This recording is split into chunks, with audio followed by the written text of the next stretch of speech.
Emergency services in New York continue to look for people in an apartment building that's collapsed. Now, we know that 2 people are dead and that many more are injured. Let's have a look at some of the latest pictures coming in to the BBC newsroom. Outside Source 1, OS1, has pictures coming in from Reuters. Let's see what they're showing us at the moment. There you can see some firefighters looking down from buildings next to the apartment which has collapsed. It looks like the smoke has, to some degree, passed. We'll keep a very close eye on that live feed coming in. Let me also show you another feed coming in. This is pictures that were taken a little bit earlier, and the smoke is a bit more pronounced. Have a look at this.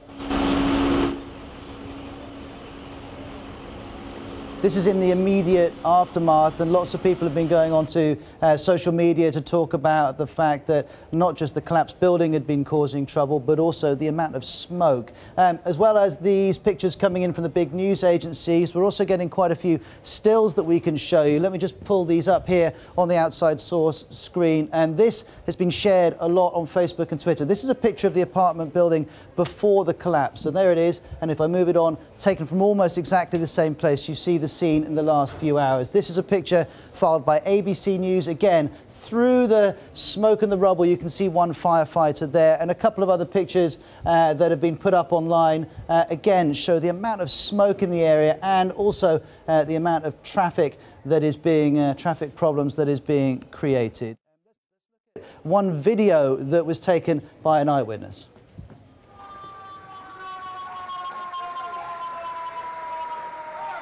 You can hear the sirens in the background and see just in front of what looks like a cafe some flames burning. These were taken just in the moments after it. As you imagine from the live feed that we were seeing, it looks like the smoke and the scene is a little calmer now. We're going to speak to our correspondent at the scene in just a moment. But first of all, the Mayor of New York, Mayor de Blasio, got down to the scene very quickly. He gave a press conference. Here it is. The only indication of danger came about 15 minutes earlier, when a gas leak was reported to Con Edison. Con Ed dispatched a team immediately to respond. The explosion occurred before that team could arrive.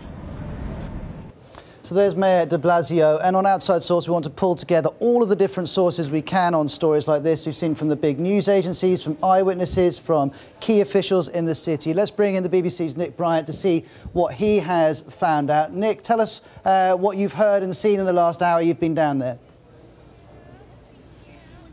Well, the smoke is definitely cleared in the last hour. When I arrived on the scene, which was probably about half an hour after the explosion, there was very thick smoke. I was seeing people being taken away on stretchers. Many of them clearly had injuries. They didn't look to be life-threatening injuries. And I saw the difficult task that the fire crews were facing. They weren't only dealing with a collapsed building, they were dealing with a fire. And it took them hours to put it out.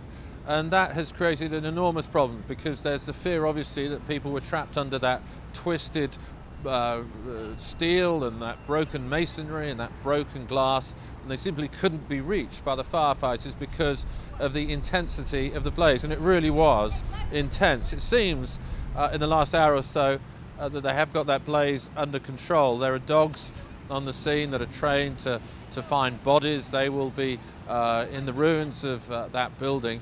And they're also trying to find the locations and the whereabouts of 12 people who are missing at the moment. The hope is they simply can't be contacted at the moment.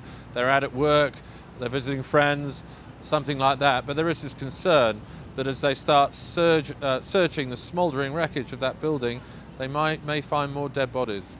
OK, Nick, thank you very much. Let's hope those 12 people are found sooner rather than later.